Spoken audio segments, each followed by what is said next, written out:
Salut la compagnie, on se retrouve aujourd'hui pour parler de la série One Piece et plus précisément du personnage de Chopper, qu'on attend impatiemment avec la saison 2 et qui pour moi était une des grandes craintes de cette nouvelle saison parce que c'est un personnage qui est quand même relativement atypique, hein. C'est pas Nami, c'est pas Luffy, etc.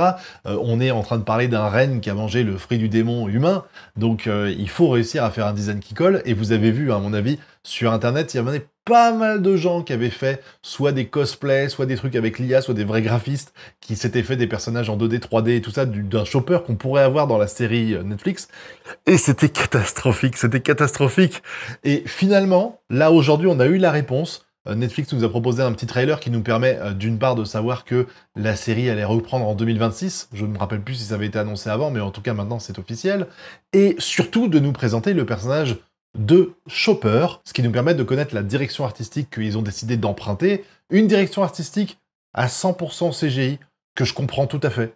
Franchement, pour un personnage comme ça me paraissait difficile de faire un cosplay ou un truc comme ça. Il fallait un personnage en CGI. Pour moi, c'était l'idéal avec ce que essaie de véhiculer comme ambiance et comme niveau de réalisme la série Netflix. Et je trouve aussi que le design du personnage, même s'il n'est pas parfait, il colle plutôt bien. Parce qu'il faut rappeler quand même un truc, c'est que One Piece, c'est un live action, et la direction artistique qu'ont décidé de prendre les ayants droit qui s'occupent de la série Netflix, elle est plus réaliste en fait que One Piece lui-même. Même s'il y a des personnages qui ont été un petit peu, on va dire, malaxés, comme par exemple les hommes poissons, mais quand on voit par exemple le personnage d'Usopp, ils lui ont enlevé son nez de Pinocchio parce que ça collait pas avec ce qu'ils essayaient de faire, même si pour moi c'est vraiment une caractéristique essentielle de Usopp et que ça fait bizarre de pas l'avoir. Maintenant je me suis habitué au bout d'une saison, et je m'étais dit, s'ils font un personnage de Chopper, ils ne peuvent pas le faire de façon vraiment burlesque comme on avait, vous savez, une sorte de mascotte avec une énorme tête, des expressions faciales de fou.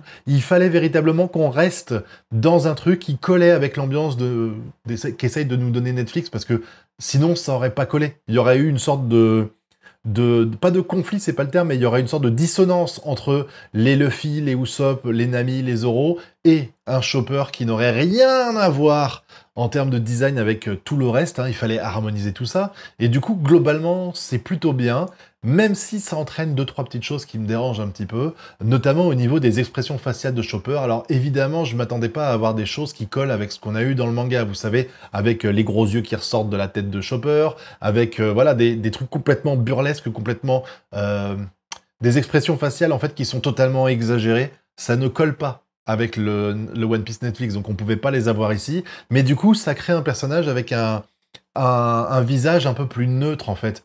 On n'a pas, moi j'aurais aimé peut-être qu'il ait des plus gros yeux en fait, pour plus coller avec ce qu'on imagine de Chopper, mais ils ont essayé de faire quelque chose, comme j'ai dit, de plus réaliste. Donc il a presque les yeux en fait d'un animal. Hein, clairement, y a pas, on voit quasiment pas le blanc de ses yeux, par exemple, qui est quand même quelque chose qui nous caractérise beaucoup, nous les humains. Et ça, c'est peut-être le truc qui m'a le plus choqué, j'ai envie de dire. Alors après, bon, c'est pas le seul, parce que je trouve aussi que là, dans le trailer qu'on a eu ici, en tout cas, Chopper, il était pas super... pas enthousiaste, c'est pas le terme, mais je l'ai pas vu aussi extravagant qu'on peut le voir de temps en temps, surtout quand tout le monde applaudit et tout ça. J'aurais aimé le voir danser, par exemple, et tout ça, et finalement, ça n'a pas été le cas ici. On a eu plutôt un Chopper assez timide, qui se contente de se présenter, de dire rendez-vous en 2026 pour la suite. Mais bon, faut s'habituer et faut malheureusement accepter ce genre de choses. C'est un petit peu comme Le Roi Lion. Je trouve que c'est l'exemple parfait, parce que Le Roi Lion, quand ils ont décidé de l'adapter en CGI, on n'a plus les expressions faciales aussi exagérées que ce qu'on avait pu voir avec Simba, Scar et tout ça. Du coup, on avait quelque chose de beaucoup plus neutre, presque décevant. Moi, j'étais déçu de l'adaptation animée, en live action du Roi Lion. Et finalement, ici, en fait, on suit un petit peu ces codes-là. Mais c'est pour moi un défaut, parce que c'est quelque chose qui nuit à ce qu'est One Piece en soi, à savoir quelque chose de vraiment burlesque, etc. Et dans la série One Piece, on oublie complètement ce côté burlesque la plupart du temps. Mais c'est quelque chose qui colle avec l'esprit que veut faire transparaître Netflix avec ce live action. Donc, finalement, c'est peut-être le meilleur choix qu'ils aient fait. Parce que de toute façon, comme je l'ai dit, ils n'auraient pas pu faire un Chopper avec les énormes yeux, la grosse bouche qui s'ouvre, etc. Ça n'aurait pas collé, ça aurait été ça aurait pas été en accord, en fait, avec tout ce qu'on a à côté dans l'œuvre depuis le début. Il fallait quelque chose de plus réaliste, de plus terre-à-terre, de moins burlesque, et ils ont sans doute opté pour le choix le plus optimal, tout en sachant ce qu'ils vont perdre, forcément, en faisant ça. Mais finalement, honnêtement, j'avais tellement de craintes vis-à-vis du personnage de Chopper que je trouve que c'est globalement réussi. Trop de rigidité dans son visage aussi, peut-être ici, mais bon, peut-être que quand on sera dans le vif du sujet, avec des actions, avec les moments où il va devoir réagir à ce qui lui arrive dans la tronche, etc., Chopper, peut-être que du coup, ça rendra beaucoup mieux, hein. Croisons les doigts pour que ça arrive. Encore une fois, on jugera quand on le verra en vrai. Mais ce qu'il y a ici, eh ben, c'était correct, voilà. Et j'aime beaucoup, hein, petite parenthèse aussi d'ailleurs, j'aime beaucoup l'aspect fourrure qu'ils ont fait au personnage, parce que souvent, j'ai l'impression que la CGI, elle est...